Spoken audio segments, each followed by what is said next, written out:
দুর্বার গতিতে চলছে আর দূরে গিয়ে যাবে আমাদের এই প্রতিষ্ঠান ফখরে বাঙ্গাল মিডিয়া ফখরে বাঙ্গাল মিডিয়া। আমার আনন্দের সীমা নাই, আনন্দের সীমা নাই। আর যারা বামপন্থী বাম হাতে আমলনামা পাইবে গো, কিন্তু বাম হাতে আমলনামা পাইবে ডাইরেক্ট বাম হাতে আমলনামা দিবে না, ডাইরেক্ট বাম হাতে আমলনামা দেওয়া হবে না। কেন হবে না? আল্লাহ ডাক দিয়া বলবে, ফেরেশতারা রে, ইন্না ফরমানের বাচ্চারা ডাইরেক্ট বাম হাতে আমলনামা দিস না। এই ফরমানের বাচ্চারা আমি 60 থেকে 70 বছর হায়াত দিয়েছিলাম, রাত আর দিনে মিলায় 24 ঘন্টা সময় দিয়েছিলাম। এই 24 ঘন্টার ভিতরে ব্যবসা করার সময় তার হাতে সময় সুযোগ আছে, চাকরি করার সময় তার হাতে সময় সুযোগ আছে। 24টা ঘন্টায় শুধু দুনিয়ার পিছনে দৌড়াইলো। এই নাফরমানের বাচ্চা 1টা ঘন্টাও আমি মালিকের জন্য রাখলো না।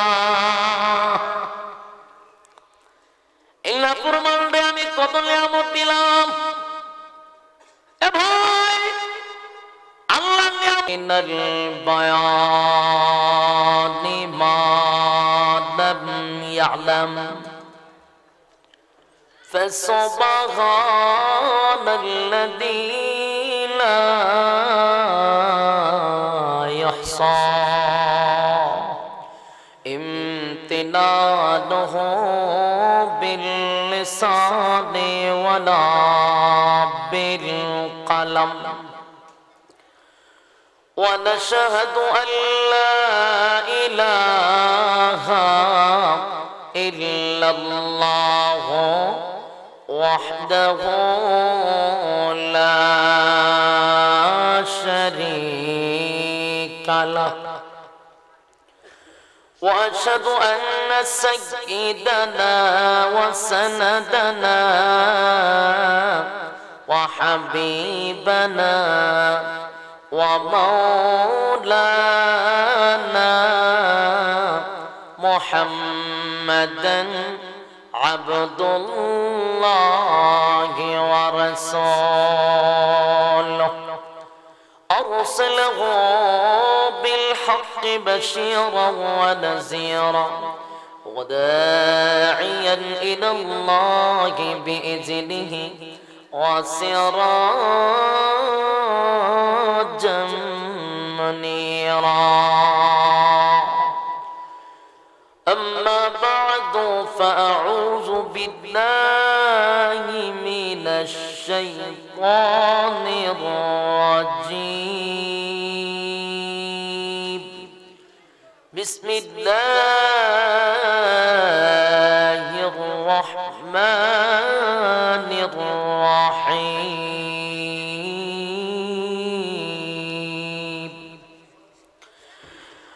كل نفس بما كسبت رهينة.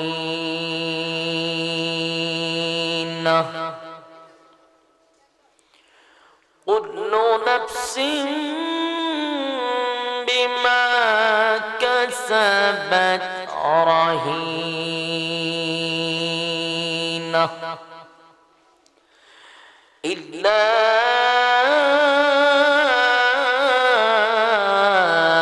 أصحاب اليمين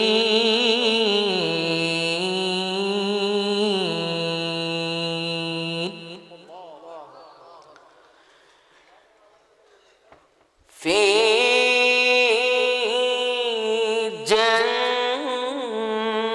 جنات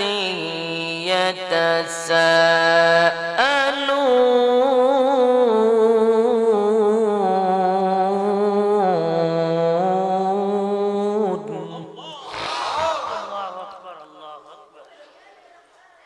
عن المجرمين ما سلككم في سقر عن المجرمين ما سلككم في سقر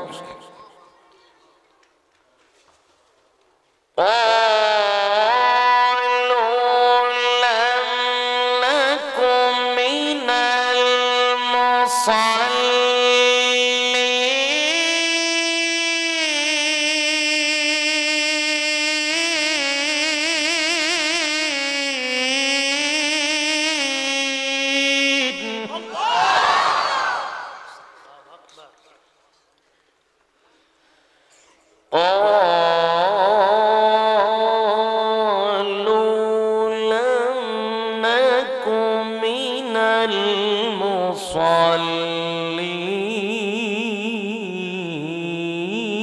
المصلين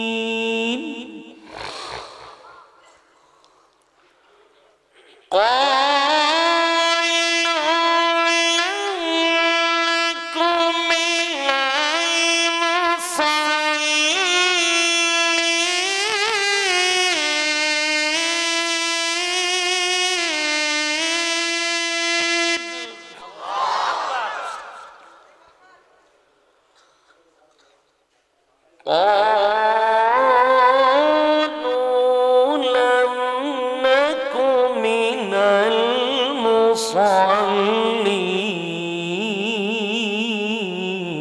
المصلين ولم نكن نطعم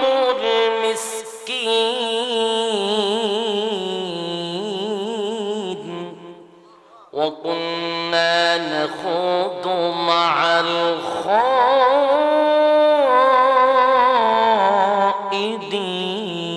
الخائضين وكنا نكذب بيوم الدين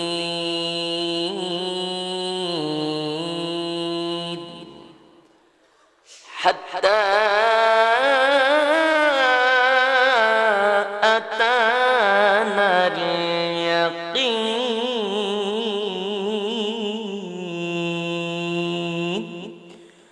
صدق الله العظيم وصدق رسوله النبي الكريم ونحن على ذلك من الشاهدين والشاكرين والحمد لله رب العالمين قال رسول الله صلى الله عليه وسلم لا أول ما يحاسب به العبد يوم القيامة الصلاة أو كما قال عليه الصلاة والسلام زبان كل استشت درود إبراهيم قولي اللهم صل على محمد সাউন্ড সুন্দর না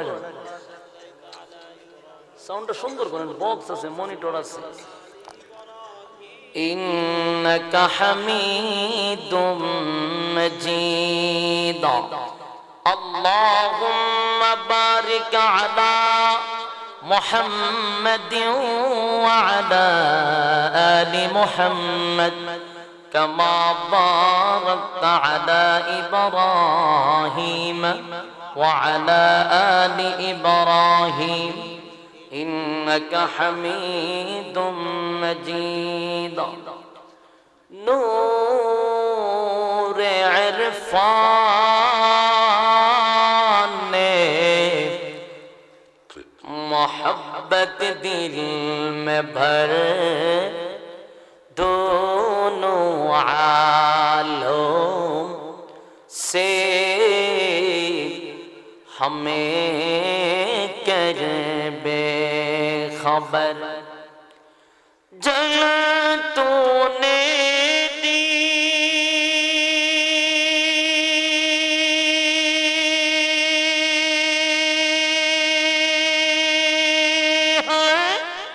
میرے دل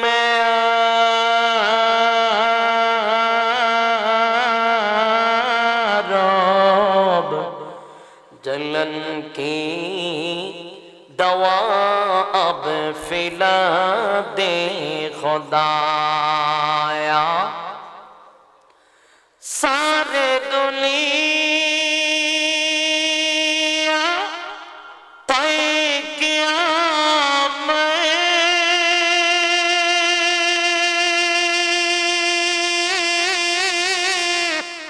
मिसले दो देखा नहीं तेरी मानंद खूबसूरत चांद भी होता नहीं बलगल उला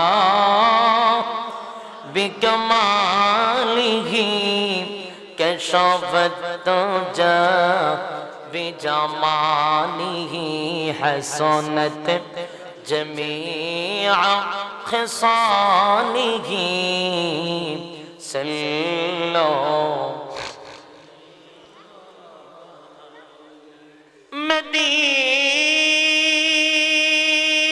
मदीना मदीना मदीना मदीना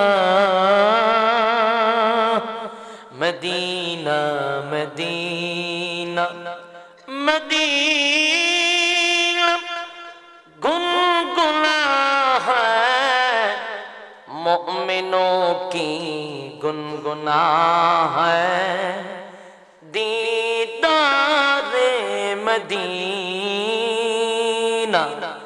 आशिकों की तमन्ना है बलागल उला बिकमालिही कशफत तुजा बिजमालिही हसनत जमीअ खिसालिही सल्लो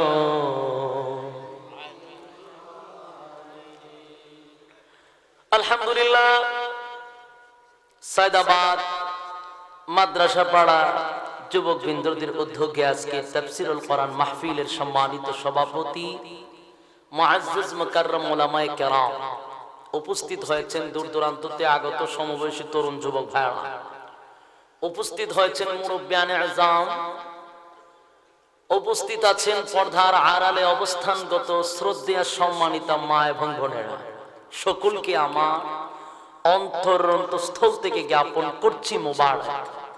সবটুকুন শুকরিয়া আল্লাহ সুবহানাহু মহিয়ান গরিয়ান সর্বশক্তিমান আল্লাহ পাকের জন্য, যিনি অত্যন্ত দয়া মায়া করে হাজারো মানুষ থেকে যাচাই বাছাই করে নির্বাচিত করে এত রাত পর্যন্ত জান্নাতি বাগানে উলামায়ে কেরামদের সুহবতে আসার বসার তৌফিকটুকু দান করেছেন। এজন্য আসুন সকলেই অবনত চিত্তে হৃদয়ের আবেগ অনুভূতি উজাড় করে রাতের নিস্তব্ধতা ভঙ্গ করে ঈমানের তেজে তেজিয়ান হয়ে একই সুরে সমসুরে সকলেই বলে আলহামদুলিল্লাহ। লক্ষ কোটি দুরুদ এবং সালাম আল্লাহর সৃষ্টির প্রধান আকর্ষণ বিশ্ব সভার সভাপতি শামসুল হেদায়েত বদরুদ্দোজা সাইয়্যিদুস সাকালাইন ইমামুল মুরসালিন খাতামান নবিয়্যিন ওয়াল মুরসালিন জনাব মুহাম্মদুর রাসূলুল্লাহ সাল্লাল্লাহু আলাইহি ওয়াসাল্লামের উপর। সম্মানিত সুধী, আপনারা এতক্ষণ পর্যন্ত বসে আছেন, মন ভেঙে গেছে বিভিন্ন কারণে, এজন্য আপনারা কি খুশি না বেজার? হুজুর কষ্টটা ভিতরে রাখছি, উপর দিয়ে খুশি দেখাইতেছি। আমি আজকের এই মাহফিলের কিন্তু পোস্টারিং হিসাবে দাওয়াতি মেহমান না, আমার প্রোগ্রাম ছিল দুইটা কুমিল্লাতে। আমার জীবনের আজকে একটা রেকর্ড প্রোগ্রাম, 9টা 15 মিনিটে বয়ান চাচ্ছি ক্যান্টনমেন্ট থেকে আরো 10 কিলোমিটার দূরে, আরো বেশি হবে না, আরো অনেক বেশি। ক্যান্টনমেন্ট থেকে অন্তত 15-20 কিলোমিটার দূরে প্রোগ্রাম, 9টা 15 মিনিটে ছাড়ছি বয়ান, আর এখানে 10টা 15 আয়া পড়ছে 1 ঘন্টার ভিতরে। চকবাজারের পরে বলে মাহফিল, চিন্তা করে গাড়ি কত চলছে। 100 নিচে খাটাইলে আমি 100 নিচে খাটাইতো 120-এর উপরে, 1 ঘন্টায় কুমিল্লা ক্যান্টনমেন্ট থেকে এই পর্যন্ত হিসাব করছেন না আপনি? এর মধ্যে আমরা বাংলাদেশের রাস্তা তো চিনি না, উন্নয়নের দেশ না, উন্নয়নে গাড়ি হেলে আর দুলে, গাড়িও কয় উন্নয়ন উন্নয়ন উন্নয়ন, একবার নিচে যায় একবার উপরে ওঠে। তো এরপরও আলহামদুলিল্লাহ কেরে এই রুটটার যে দশা আছে, মাঝে মধ্যে কেউ তো জায়গা না থাকলে এখানে ধান গাছ লাগানো যেত, কিন্তু ওই রুটটা মোটামুটি আগের থেকে বহুত বালা, আগের থেকে বহুত বালা। এই রুট দিয়ে আমরা 1 ঘন্টার ভিতরে আপনারা মাহফিল আসছি। তাও আমার 2টা প্রোগ্রাম ছিল, কুমিল্লা পাসপোর্ট অফিসের কাছে একটা, আর একটা তুই কেন ওই কুমিল্লা পাসপোর্টটা বাদ দিয়া আপনার এই মাহফিল আমি আসছি, ওটার প্রধান বক্তা ছিলাম, এটা বাদ। এখন যে অবস্থা শুনছি, এই অবস্থা শোনার পরে না এলে উপায় নাই, এটা বাদ দিয়া ভিতরে কোনো ইয়ে নিছি না যে আমার পোস্টারের নাম না, আমি একটা ইউটিউবের বক্তা, মানুষের চিনে কেমনে যায় না, এরকম ভিতরে কিচ্ছু রাখছি না। যেহেতু এখানে বড় বড় শায়েখদের নাম আছে, বিশেষ করে আল্লামা শায়েখ সাজিদুর রহমান সাহেব, কত বড় আলেম, এবং সায়দাবাদ মাদ্রাসার উলামায়ে কেরামরাও যোগাযোগ করছি। তো যাই হোক, আমি যেহেতু আসছি মন ভাঙি নাই, মেইন প্রোগ্রাম ছেড়ে দিয়ে আপনারা এখানে আসছি, আপনারা একেবারে মন ভাঙ্গে বাড়ি যেতেন তো কথা একেবারে ভাঙ্গার দরকার নাই। যার আশা বুঝতেন হেতে তাই নহন উজানিত বয়ান করতেছে, কথা বুঝছেন, উজানিত বয়ান করতেছে। তো যাই হোক, অনেক মানুষ আসছিল, তারা চলে গেছে। এর মধ্য থেকে আপনারা যাচাই বাছাই করে আল্লাহ জ্ঞান পর্যন্ত এত রাত কিন্তু রেখে দিচ্ছেন। বোঝা গেল এখন যারা বসছেন আল্লাহর খুব পেয়ারা বান্দা, আপনারা খুব মহব্বতের বান্দা, কারণ এত রাত পর্যন্ত আপনারা দিনের কাজও লাগায় রাখছে।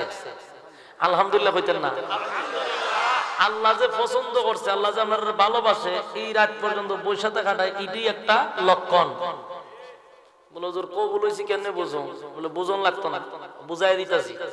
এক আল্লাহর ওলির কাছে একজনে গিয়া, হুজুর আপনি যে সারা রাত তাহাজ্জুদ পড়েন, এই যে কষ্টটা আপনি করেন, আপনার নামাজ আল্লাহর দরবারে কবুল হয়নি। কেউ কি বলতে পারবে যে আমার নামাজটা আজকে কবুল হয়ে গেছে? কেউ বলতে পারে? আল্লাহর ওলির জিজ্ঞাসা, আপনি যে সারাটা রাত নামাজ পড়েন, এটা কবুল হয়নি, কইটা তো কইতে পারি না। দূর ফাও আপনি এই সারা রাত আপনি ইবাদত বন্দী করেন, কিন্তু কবুল হয় না না হইলে জানেন না, সারা রাত আপনি নামাজ পড়েন কোন যুক্তিতে? আল্লাহর ওলি বাড়ি, এটা তো শয়তানের নাই চামাদারে, অনহের তো বুঝাইতে বহুল কোন যুক্তিতে পরিতরে বুঝাইয়া যায়। আমার নামাজ যদি কবুল না হইতো, এর আগে আরেকটা এক্সাম্পল দেই, আপনারা দেশে ধান কাটার সময় খামলায়নি, খামলা বিভিন্ন জাতে খামলায় না, কি তা আমার রাখবেন নি? তোরে যে রাখতাম, তোর কাজের সাইজ কতটুকু ভালো এটা তো জানি না, আগে কাম কর এরপরে দেখে লই। অনেকদিন কাজ করার মালিক হুর বেটা তোর কাজের সাইজ সুন্দর না, বাঘ বিদায় করে দেয়। আর কাজ ভালো হইলে ফার্মেন্ট রাখার চেষ্টা করে, কথা বলেন ঠিক নেই?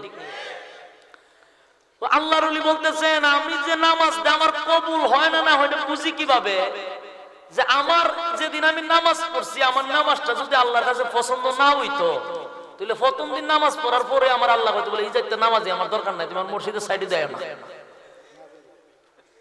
মসজিদের সাইডে দিয়ে তোমার আমার দরকার নাই, তুমি যে ডঙ্গের নামাজ আর যে সাইজের নামাজ পড়ো। আর আমি যে নামাজ পড়ি প্রথম দিন আল্লাহ বিদায় করে দিত, কিন্তু আমারও তো আল্লাহ বিদায় করে না, প্রতিদিন আমার নামাজের মধ্যে শরীক হওয়ার তৌফিক দেয়, সারা রাত আমি নামাজে কাটায়া দেই। তার মানে হলো আমার নামাজ আল্লাহর কাছে পছন্দ হয়েছে বিদায় আমার নামাজ পড়ার বারবার সুযোগ করে দেয়। এটাই কবুলের লক্ষণ, কথা বুঝছেন নি? ফজরের নামাজ যদি কবুল হয়, তাহলে জোহরের নামাজ পড়ার জন্য পাগল পাগল পাগল পাগল একটা ভাব লাগে, নামাজ পড়ালে একটা অস্থির ভাব লাগে। আর ফজর নামাজ পড়ার পরে যদি জোহরের নামাজের খবর নাই, বুঝবেন ফজরের নামাজ কবুল হইছে না। কারণ নামাজ কবুল হইলে আরেক নামাজের জন্য আপনার পাগল পাগল ভাব লাগে। উনি বলেন, আমি তো নামাজ না বলে খাইতে পারি না, ঘুমাইতে পারি না, আমার নামাজ ভালো লাগে, তার মানে হইলো আমার নামাজটা আল্লাহর কাছে কবুল হইছে। এটি লক্ষণ। সুবহানাল্লাহ। আপনার আল্লাহ এখানে বসায় রাখছে, আপনার আল্লাহর পেয়ারা বান্দা, এটার একটা লক্ষণ হইলো যারে আল্লাহ ভালোবাসে, যারে আল্লাহ মহব্বত করে, ওই সমস্ত লোকরে দিয়ে আল্লাহ দিনের কাজ করা। সবার দিয়া হয় না, সবাই দিয়া যারে পছন্দ করে তারে দিয়ে দিনের কাজ করা। যেহেতু আমরা এখানে আল্লাহ বসায় রাখছে, বোঝা গেল আল্লাহ যারা গেছে গায়ের সিগন্ডের বালা ভাই, আলহামদুলিল্লাহ কইতেন না?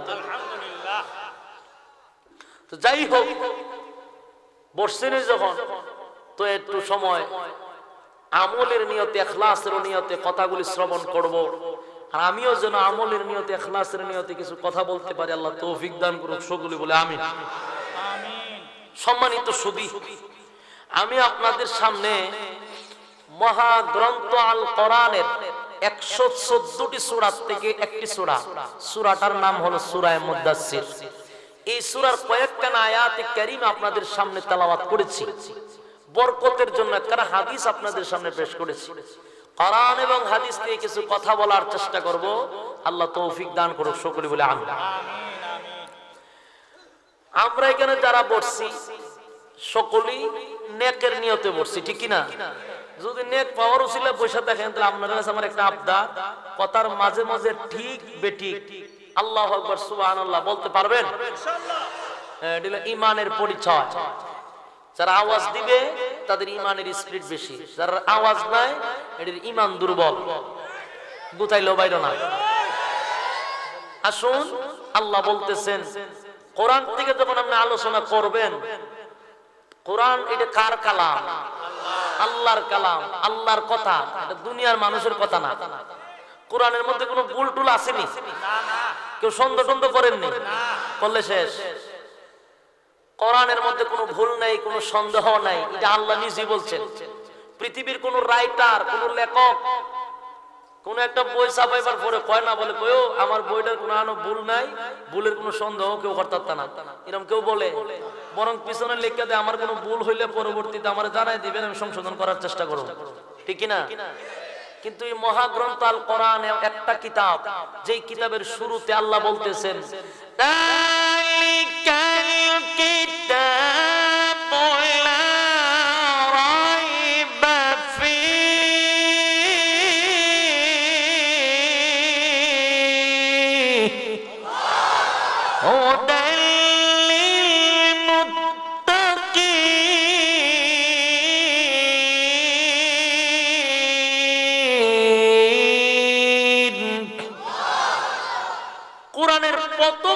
বলতেছেন যে আমার এই কিতাবের মধ্যে কোনো ভুল নাই, কোনো সন্দেহ করার মতো সুযোগ নাই তোমাদের। সুবহানাল্লাহ। তাহলে কোরআন আল্লাহর কালাম, যেহেতু এর মধ্যে ভুল নাই, তাহলে কোরআন থেকে কথা বলতে গেলে কোরআনের কথা এমন মারাত্মক যে কোন সময় কোরআনের কথা আমি বক্তার বিরুদ্ধে চলে যেতে পারে। কথা বল না দি, আমি বক্তার বিরুদ্ধে চলে যেতে পারে। কোরআন থেকে কথা বললে আমার নেতার বিরুদ্ধেও কথা যেতে পারে। কোরআন থেকে কথা বললে আমার আত্মীয় স্বজনের বিরুদ্ধে যেতে পারে। কোরআন থেকে কথা বললে আমার মা বাবার বিরুদ্ধেও যেতে পারে। এই কারণে কোরআন থেকে কথা বলা বন্ধ করা যাবে। কোরআনের মধ্যে সুদের ব্যাপারে, সুদের বিরুদ্ধে ওয়াজ আছে না নাই? ঘুষের ব্যাপারে ওয়াজ আছে না নাই? জেনাকারীর ব্যাপারে ওয়াজ আছে না নাই? বেনামাজির বিরুদ্ধে আছে না নাই? তাহলে এদের বিরুদ্ধে ওয়াজ আছে। এখন এই ওয়াজ যদি চলে আসে, সুদখোর ঘুষখোরটা যদি বলে আমি ঘুষ খাই, সাবধান, আমার ব্যাপারে না কোনো কথা কইছ না, হ্যাঁ? বেনামাজির ওইটা যদি আমি নামাজ পড়ি না হুজুর, নামাজ বেনামাজির ওয়াজ বাদ দেন, এরকম আছে না নাই? বেনামাজির বিরুদ্ধে কথা বলছেন, সুদখোর ঘুষখোরের বিরুদ্ধে আল্লাহ কোরআনে কথা বলছেন। এইজন্য তোমাদের ভয়ে কোরআনের আওয়াজ বন্ধ করা যাবে না। সুদখোর সুদখোরের মতো থাকবি, ঘুষখোর ঘুষখোরের মতো থাকবি। কোরআনের কথা কিয়ামত পর্যন্ত চলবে, এর বিরুদ্ধে তুই কাউন্টার দেওয়ার চেষ্টা করবি না। এক তো হইলো সুর, আবার হইলো বড় গলা, ঠিক না? সুরের মাগের বলে বড় গলা থাকে। এজন্য আসুন, কোরআন থেকে কথা বললে বিরুদ্ধে আসতে পারে। আপনি যেহেতু অপরাধী, মাথা নিচু দিয়ে রাখবেন, বলে রে আমার কপালে ঠাড়া পড়তেছে, মাথা নিচু দিয়ে রাখবেন, মাথা উঁচু করে না দিলে তাফরায়া দাঁতের একটা সাবার দাঁত থাকবে না। বেটা অপরাধ করস, আবার মাথা উঁচু দিয়ে কথা বলস, ঠিক কিনা বলেন? সম্মানিত সুধী, আসুন, আল্লাহ পৃথিবীর সমস্ত মানুষদেরকে উদ্দেশ্য করে বলেন, কুল্লু নাফসিন বিমা কাসাবাত রহিনা। আল্লাহ বলেন তামাম পৃথিবীর মানুষদেরকে আল্লাহ উদ্দেশ্য করে বলেন, আরে পৃথিবীর মানুষেরা, আরে সুদখোরেরা, ঘুষখোরেরা, বেনামাজিরা, সুদ খাইতে পারো অসুবিধা নাই, ঘুষ খাইতে পারো অসুবিধা নাই, কিন্তু আমি আল্লাহর দরবারে তোমাদের কৃতকর্মের কারণে জবাবদিহি করতে হবে। হিসাব দেওয়া লাগবে নি? সুদ খাইতে পারো, ঘুষ খাইতে পারো, কোনো অসুবিধা নাই গো, কিন্তু আমি আল্লাহর দরবারে পাই পাই করে হিসাব দিতে হবে। হিসাব ছাড়া আমি আল্লাহর দরবার থেকে যাওয়ার কোনো সিস্টেম নাই, হিসাব দিতে হবে। এই জন্য যারা বেনামাজি, যারা সুদ খাও, ঘুষ খাও, বুঝা রাখো হিসাব কিন্তু আল্লাহর দরবারে দিতেই হবে। হিসাব ছাড়া জান্নাতে যাওয়া যাবে না। কিয়ামতের ময়দানে দুইটা দল হয়ে যাবে। কয়টা দল? দুইটা দল হবে। এ ভাই, বিচার যখন শুরু হয়ে যাবে, আল্লাহ বলেন একটা দল শুধু বিনা হিসাবে জান্নাতে যাবে। তারা কারা? আল্লাহ কোরআনে তাদের ব্যাপারে বলেন, ইল্লা আসহাবাল ইয়ামিন।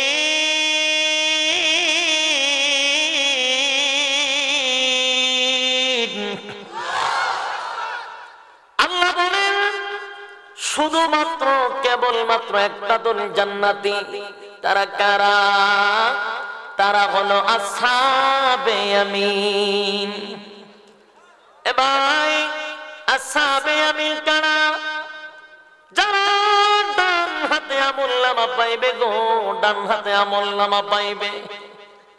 দুইটা দল তো হয়ে যাবে, একটা দল ডানপন্থী আর একটা দল বামপন্থী। দুনিয়া তো আছে না নাই? একটা দেখবেন খালি বামপন্থী, রাম বামদের সাথে চলাফেরা করে, বামপন্থীদের সাথে উঠা বসা করে। তার দুনিয়ার বন্ধু বান্ধব হলো যত রাম বাম আছে।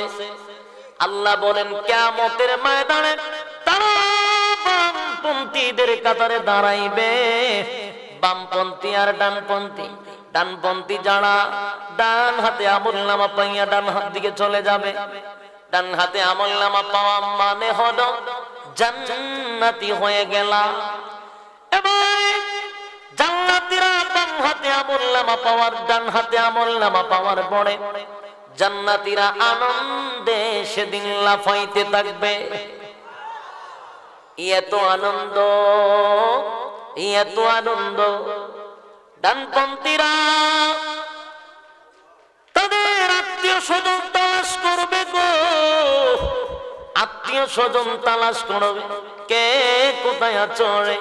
দেখো না, আমি ডান হাতে আমলনামা পাইছি, ডান হাতে আমলনামা পাইছি।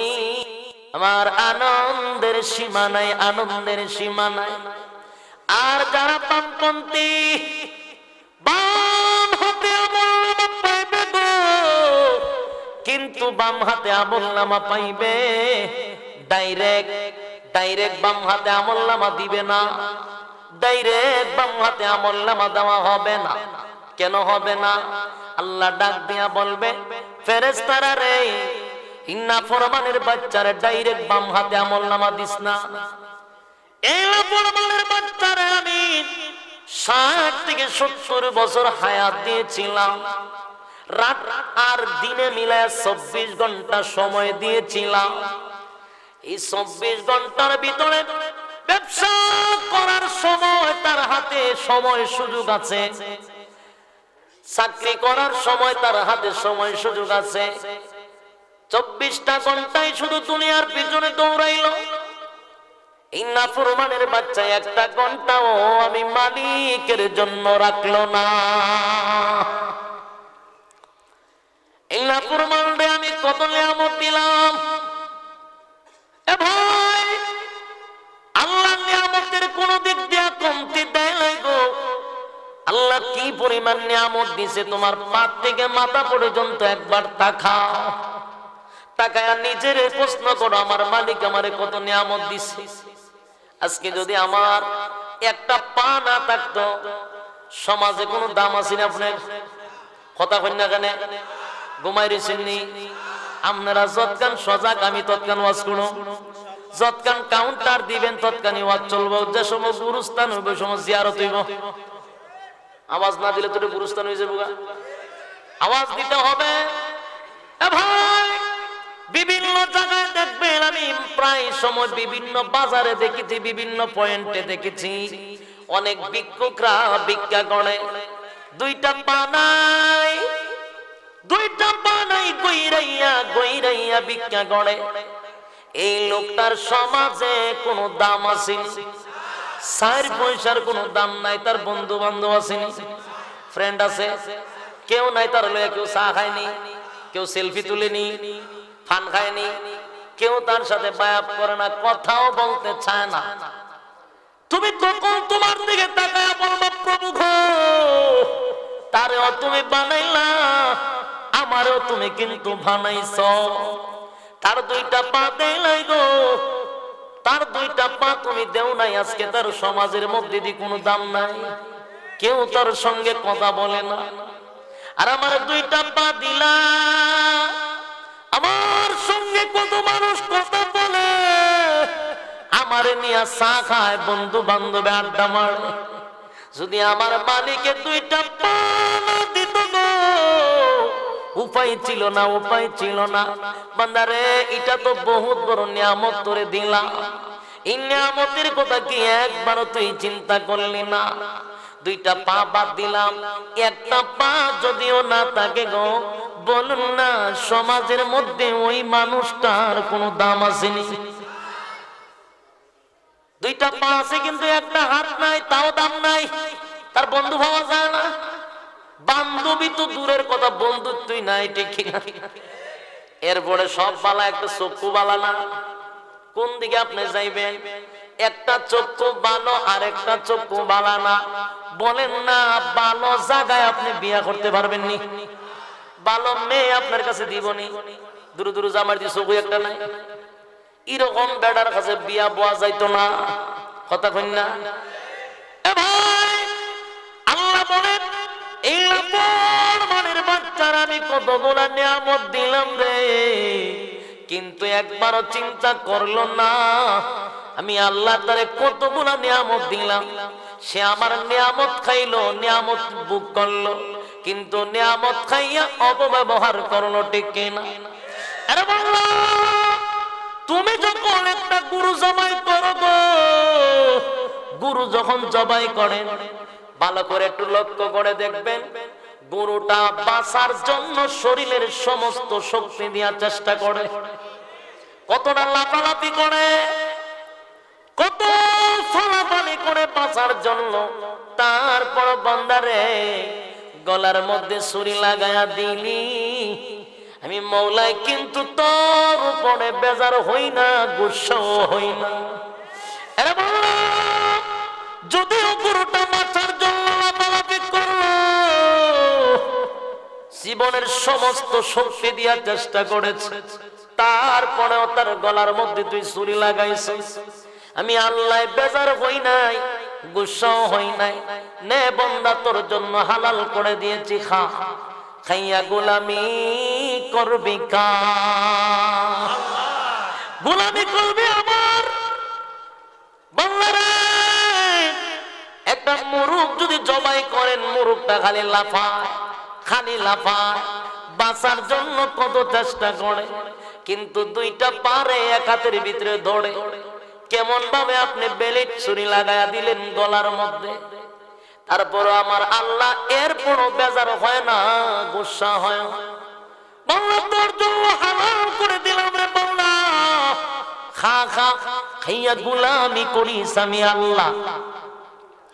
এতগুলা নিয়ামত পাওয়ার পরেও, এতগুলা নিয়ামত দেওয়ার পরেও যখন বান্দা আমার গোলামি করে না, বান্দা আমার কাছে চায় না, বান্দার কোনো কিছুর প্রয়োজন হইলে বান্দা হন বাবার দ্বারা জায়গা।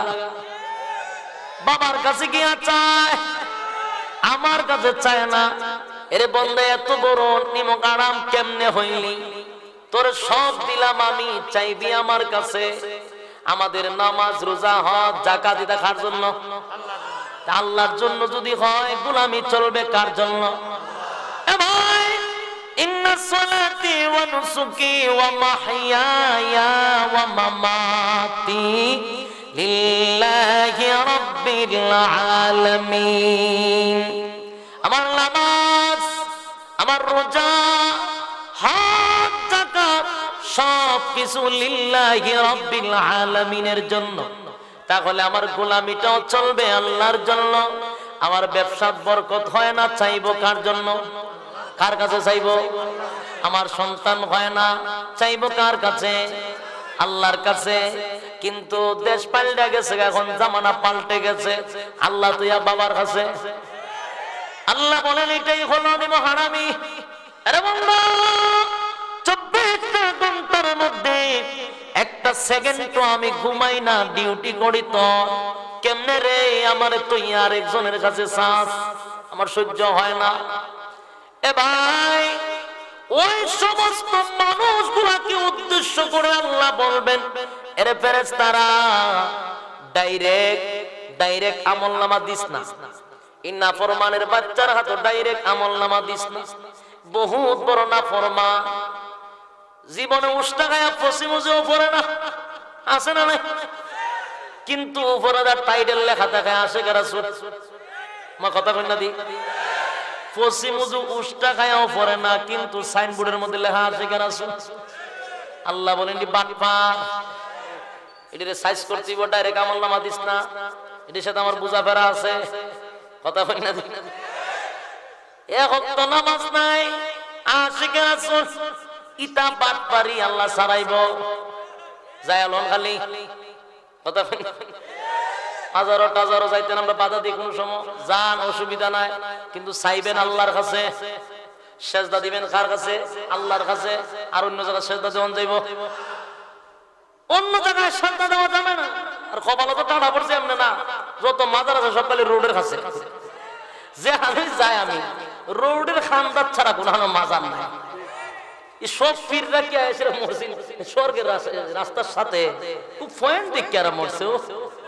হ্যাঁ, রাস্তার পাশে সব দুগাড়ি মাজার সব। এটা হলো জমজমাট একটা ব্যবসা হওয়ার ভালো একটা সিস্টেম। রাস্তার পাশে না হইলে আবার সমস্যা আছে, ঠিক কিনা বলেন? আল্লাহ, এই জাতির কেমন উন্নতি হইতো? আল্লাহ 24 ঘন্টা তোর লাগে সজাগ থাকি। তোর বানাইছে আমি, লালন পালন করি আমি, তুই চাইবে আমার কাছে নেই, জোনার কাছে চাষ করে। আল্লাহ আমরা হেফাজত করুক, আমিন কই। সকল বাবা আমরা বাংলাদেশ হিন্দুরার কাছে গেলে কিতা পাবেন জানেননি? খালি মা, কিতা সরস্বতী মা, লক্ষ্মী মা, তারপরে খালি মা, কত মায়ের কাছে এরা মা। আর আমরা তারা চিন্তা করছি কিতারে হিন্দুরা যে মা লয়ে গেছে, তারপর বাপু ওই হেতারা এখন বাই করছে আইজন বাবা, কীর্তন বাবা, শেরালি বাবা, মেরালি বাবা, হ্যাঁ, জডা বাবা, তালা বাবা, ল্যাংটা বাবা, অমুক বাবা, তমুক বাবা। কে রে অত বাবা দুত? ওই হেতার মা দেখে এখন এর খুব কষ্ট লাগছে, হেতার এখন বাবা লয়ে দৌড়ায় না। ইতা করা যাবে না, ঠিক কিনা বলেন? বলে শিরক, আল্লাহ ছাড়া কারো কাছে আমরা ছাবো। তবে ওলিরা হক, আল্লাহর ওলিদের মাধ্যমে এদেশে ইসলাম কায়েম হয়েছে। তাদের চেষ্টার কারণে আজকে বাংলার জমিনে ইসলাম আসছে। ওলিরা সত্য, কিন্তু তোমরা যেটি করতেছো এখন তারার লইয়া, এটি তো ব্যবসা, ঠিক কিনা বলে? ওই দেখা যায় বন্ড বাবার মাজার নামের কারখানা, ওই দেখা যায় বন্ড বাবার মাজার নামের কারখানা। বুকা শোক মানুষ দইরা, বুকা শোক মানুষ দইরা, পুঞ্জি ছাড়া মাল কামায়। ওই দেখা যায় বন্ড বাবার মাজার নামের কারখানা। ইতাদু বকর সক সাইবেন কার কাছে মিয়া? ইতাফাও আজাইরা 1000 টাকা দিলে কি দিত? মসজিদও টাকা দিবেন, মাদ্রাসার টাকা দিবেন, ঠিক কিনা বলেন? এ ভাই, যে জিনিসটা আপনাদেরকে বুঝাইতে চেয়েছিলাম, আল্লাহ বড় রাগ হয়, বলে এর সাথে আমার বুঝাবার আছে, এর বানাইছি আমি, নিয়ামত দিলাম আমি, এই যে আরেকজনের কাছে চায়, আল্লাহ বলেন এটা আমি কোনো মতেই বরদাস্ত করতে পারি না। চাইবে আমার কাছে, তোরে আমি বানাইছি, আমার কাছে চা, ক্ষমতার মালিক শুধু আমি আল্লাহ, কোন নবীরাও আপনারে কিছু দিতে পারবে না। ঠিক কই না করে ডরাননি? ঠিক না হলে তো ইমান থাকতো না। দেওয়ার মালিক কে? তাহলে চাইবো আমার মালিকের কাছে। আল্লাহ বলেন এর সাথে আমার বোঝা বেড়া ছেড়ে ডাইরেক্ট বাম হাতে বললাম দিস না। এই নাফরমানের বাচ্চারা আমি কতগুলা নিয়ামত দিছি রে, কতগুলা নিয়ামত দিলাম, দুইটা পা দিলাম, দুইটা হাত দিলাম, চক্ষু দিলাম, একটা অঙ্গ যদি না দিতাম সমাজের মধ্যে তোর 4 পয়সার কোনো দাম থাকতো না বেটা। এরপরও তুই আমি আল্লাহর কাছে নত হস না। আল্লাহ বলেন ইন্না ফরমান রে আমি 24 ঘন্টা সময় দিয়েছি, রাত দিন কয় ঘন্টা? সাউন্ডটা কি কমা? সাউন্ড কমেন, আমি আওয়াজে বুঝি সাউন্ড কমান কেন? গলার সমস্যা হইতেছে। এ ভাই, আল্লাহ বলে রাত দিন 24 ঘন্টা সময় দিয়েছি, তুই কি একটা ঘন্টা আমারে দিতে পারোস না? দুনিয়ার পিছনে দৌড়াস, বউয়ের পিছনে দৌড়াস, বন্ধু বান্ধবের পিছনে দৌড়াস, যেখানেই যাস সেখানেই তোর সময় আছে, কিন্তু আমি মৌলার ব্যাপারে তোর সময় নাই। কথা কোন ঠিক নেই? আল্লাহ বলেন ডাইরেক্ট আমলনামা দেওয়া হবে। আল্লাহ বলেন ফেরেশতারা রে ইন্না ফরমানের বুক বরাবর ছিদ্র করে দে, বুক বরাবর ছিদ্র করে দে, বাম হাতটা বুক বরাবর ঢোকাইয়া পিছন দিয়ে বাহির কর। নাউজুবিল্লাহ, বাড়ি দিয়া হয়েন। ইন্না ফরমান হাতটা পিছন দিকে বাহির করে দে রে। এবার ফেরেশতা বলবে মালিক রে পিছন দিকে তো হাত নিলাম, চেহারা দি সামন দিকে আছে। আল্লাহ কয়েন না ফরমানের চেহারাটা মটকায়া দে, ভেঙ্গে দে। আপনারা কইবেন হুজুর আল্লাহ তো কঠিন। বলে আল্লাহ দুনিয়ার জমিনে হলেন রহমান, মায়া দয়া বেশি। দুনিয়ার জমিনে আমার মালিকের মায়া বেশি, যার কারণে কত অন্যায় অবিচার তুমি প্রকাশ্যে করো, গোপনে করো। আমার মালিক ডাইরেক্ট তোমার উপরে গজব পালায় না, ডাইরেক্ট ঠাডা ফালায় মারে না। সুদে ঘুষে দুমছে খাও, আল্লাহ ডাইরেক্ট তোমারে মারে না, কারণ দুনিয়াতে আমার মালিক হলো রহমান, মায়া দয়া বেশি। কিন্তু পরকালে আল্লাহ বেঈমানদের জন্য হয়ে যাবেন কাহার, মারাত্মক শক্ত, মেজাজ গরম, কোনো সান নাই। এ ভাই, আল্লাহ তখন ডাক দিয়া বলবেন তার গাট্টা মুসকাইয়া পিছন দিকে নিয়ে যাও রে, গাট্টা মুসকায় পিছন দিকে নিয়ে নে। এবার গার মুসকায় পিছন দিকে নিবে, আর হাতের মধ্যে আমলনামা দিবে। দেখ কিতা করো, কেন কিতা কিতা লেখা আছে পর। এ নিজে ফইরা নিজেই বলবে কেমন বিচারকে আমার বিচার করলো। এ ভাই, অপরাধী বলবে কেমন বিচারকে আমার বিচার করলো রে, বিন্দু পরিমাণ আমার উপরে বেইনসাফি করে নাই। আমরা টিকের আওয়াজ না বোঝা যায় আমরা এলাকার, আমরা সমাজের মধ্যে ইনসাফের বিচার আছে, ইনসাফের বিচার আছে। কিয়ামতের একটা আলামত হলো সমাজ থেকে ইনসাফের বিচার উঠে যাবে। কথা বুঝুননি? আপনারা কি ঘুমের ট্যাবলেট খাইলিছে ইতা করে উঙ্গান করে ফার্মের মুরগের মতো উঙ্গাইতে জিমাইতে ইতা করলে কি বক্তার ওয়াজ হয়? আমরা টিকো খান না বেটিকো খান না, আমি কেমনে বুঝতাম? আমার কথাটা আপনারা বুঝতেছেন?